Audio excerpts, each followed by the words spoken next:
Hey, what is going on guys? Danny here, welcome back to the channel and I hope you're all doing well. It looks like we've recently gotten some concrete leaks surrounding more upcoming Ampere-based RTX 3000 graphics cards. Along with that, we've gotten some leaked benchmarks of the upcoming RTX 3090.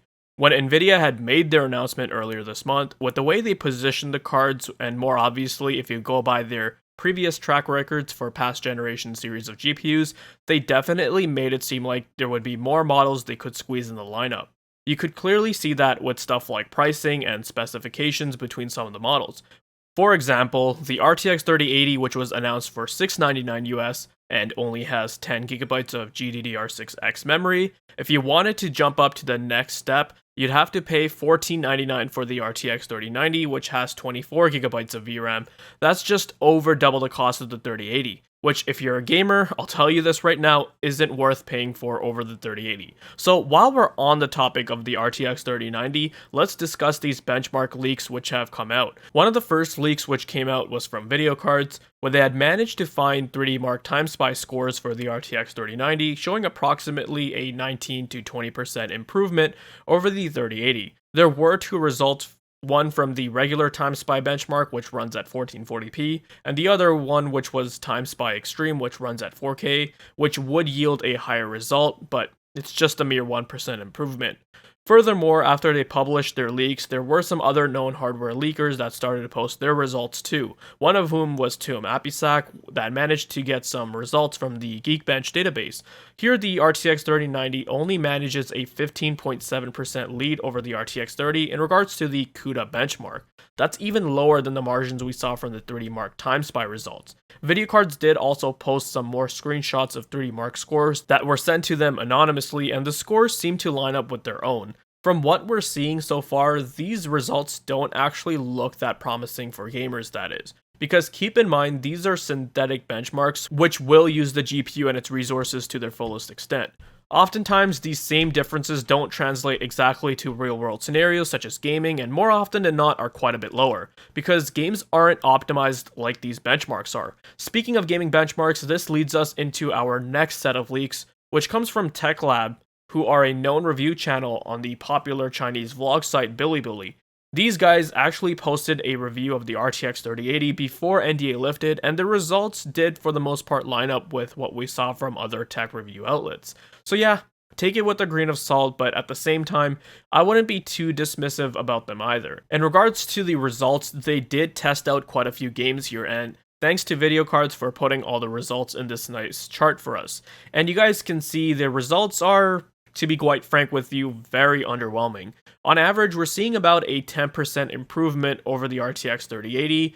Like some of the results, some of the lowest ones were around 5%. A 5% difference for games such as Forza Horizon 4, Death Stranding, Rainbow Six Siege.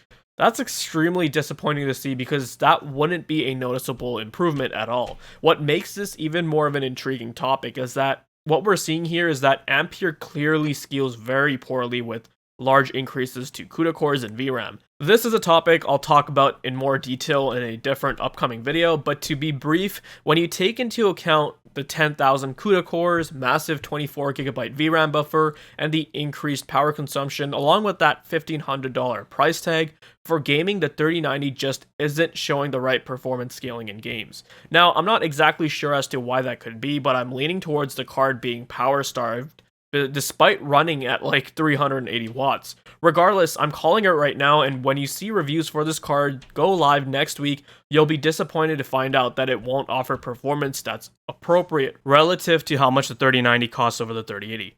This is why now that I think about it, Nvidia barely talked about the 3090's performance figures during their announcement, and why they were quick to jump all the way up to 8K and focus on the experience there. Because at 8K is where you'd see this card perform its best, but even at 4K, as you guys just saw, the 3090 has nothing substantial to offer over the 3080. It just simply doesn't make sense to buy it, even for 4K gaming, when it offers a measly 10% upgrade for a whopping 114% increase in price. Obviously, this stuff now goes without saying, but I will say it anyway, take it with a grain of salt and wait for benchmarks from different reviewers who knows, maybe they could have been running shoddy drivers. With that said though, there will be a considerable number of users paying for it because it's not just a gaming card with that massive 24GB VRAM buffer. No, Nvidia touted this card as the Titan replacement, saying it'll be great for content creators and people who do a lot of rendering, which it'll no doubt be. Even the 3080 provides some great results in content creation programs, so without a doubt the 3090 will offer great performance results in that category. So if you do that kind of work and do it professionally where you can make a decent amount of change from it, then yeah, definitely you'll have users going for this card. Here's the funny thing though, with the RTX 3090, I feel like Nvidia just pulled a Radeon 7, where instead of thoroughly focusing and presenting the card for what it's actually good at, they instead poorly marketed the card towards gamers, because most gamers will not be buying this $1,500 graphics card and will be going for an RTX 3080 for less than half the price, as it just makes so much more sense from a value standpoint. Just like how it made sense for gamers to go for a 5700 XT over the Radeon 7 because of its lackluster gaming performance, considering how good it looked on paper. Did that mean the Radeon 7 was a bad card? Absolutely not. In fact, if you go on eBay or any of the used marketplaces, you'll actually see people selling this card for well above MSRP even almost 2 years later, simply because it's a beast at production workloads compared to even expensive professional cards thanks to its insanely strong compute performance. But it was received poorly because AMD marketed the card towards gamers. Remember, they called this the world's first 7nm gaming GPU. Whatever, I won't go over that topic. I've done it so many times in the past, not going to shit on Vega any further. But my point is that this is why I believe Nvidia shouldn't have done that whole display where they called in a bunch of streamers and, made it seem like it was a must-have for gamers, because it's really not. Anyways, let's circle back to the GPU hierarchy I mentioned at the beginning of this video, because you can see what I'm getting at. At $699 to $1499, that is a huge jump in price for the next card up, and I can easily see Nvidia squeezing in another card somewhere in there, whether it will be $899, $999, or $1199, and I wanted to point this out and speculate a little bit about it when I did my RTX 2000 series launch coverage, but decided not to, as I felt like there wasn't as much information out there, or rather nothing really assuring that this definitely would happen until recently. It looks like video cards managed to get some information regarding some possible upcoming models to join the RTX 3000 family, and I gotta say, I'm not surprised at all. So this information actually comes from Gigabyte, who are a huge add-in board partner for Nvidia, as you guys all know, so it doesn't get any more legit than this. What they saw was that on their promotional page for Watch Dogs Legion, which in case you weren't aware, if you buy an RTX 3000 series GPU, there's this promo where you can get that game for free. Anyways, on Gigabyte's redemption website where you go to redeem your code, over there they list cards which are eligible for this promotion, except they actually listed more SKUs which clearly aren't even out on the market yet. Now, I'll show you guys the screenshot they captured from the webpage, and we'll go down the list here, and right at the top you can see for one of the models listed, it says GV-N306 Eagle OC-8GB, which probably pertains to a 3060 model, the Eagle, with the Eagle cooler, or whatever they're calling it. I mean, this shouldn't come as a surprise. We all knew Nvidia would have an X60 class card in their lineup, as they've done with previous generations, targeting lower price points. Since the RTX 3080 and 3070 were announced with the same MSRPs as their previous Turing predecessors, you can expect the 3060 to come in at around $349. Now, what's interesting is the S suffix after the 306 in the SKU code, because if you look at the SKUs for the 3080 models they have out on the market, they actually say 3080. So could the S actually imply that this 3060 is a Super or TI variant? It's very likely possible we might see more models than just the regular 3060 or 3070 models, but more on that later. Furthermore, when we go down the list, you'll see 3070s with 8GB, which we all of course knew about, but then you see some SKUs that have 307S at the end of it, and it says 16GD, which would mean 16GB. Moving down the list, we see 3080s with 10GB. These models are out on the market right now, assuming you can find them. However, right below them, we see models with 308S and 20GD. So this is very interesting, and this just adds a lot more credence to the rumors we had in the past surrounding these models with upgraded capacities to the VRAM for the RTX 3070 and 3080, along with a 3060 Ti. I remember right around the time these cards were announced, I believe it was Lenovo, who are one of the biggest system integrators and OEMs, listed a Legion gaming desktop with specifications that contained an RTX 3070 Super. Now this could have just been a placeholder name and an outdated spec sheet. Stuff like this is, quite common with these companies, and we have seen it before. Like back in June, we had Asus leak their Strix model that had the 3080 Ti branding on it, but we all know for now there isn't a 3080 Ti. Furthermore, in Nvidia's own white paper, when they compare GA102 to previous generation GPUs, they explicitly state RTX 3080 10GB, whereas in the past, they've never mentioned any sort of VRAM capacities, implying that there are more than just one type of variants for that GPU with higher VRAM capacities. In terms of what I think about all this, it just means that we haven't seen the full Ampere lineup as of yet, and there will most definitely be more models coming if Nvidia chooses to release them.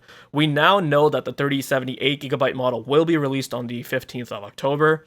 As far as official announcements go, that's the last card which will be hitting store shelves. So on the 28th of October is when AMD and the Radeon Technologies Group are set to announce the RX 6000 lineup based on Navi 21, Navi 22, etc.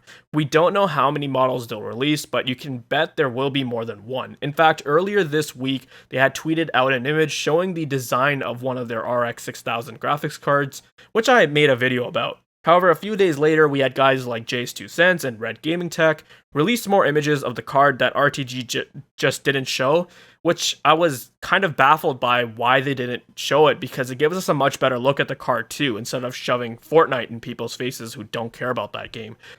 But Jay's 2 Cents actually showed off another card with similar design schemes to that triple fan design. This one probably being the mid-range card with two fans targeting the RTX 3070, whereas the larger triple fan card will be their flagship GPU competing against the RTX 3080. Now in regards to specifications and pricing, a lot of that is still up in the air. I really haven't seen anything that I can put a lot of faith into personally, but there are some rumors out there that the 3080 competitor will have 16GB of GDDR6 memory, that's non-X, and the 3070 competitor will probably have 12GB. So this is AMD's typical strategy. We've seen this before. They'll offer these cards which hopefully will be fairly competitive with their Nvidia counterparts. Will they beat them? I don't know, but they'll probably undercut them on pricing a bit, where, say, the RTX 3080 competitor will be $649 or $599, and the 3070 competitor might be around, $449.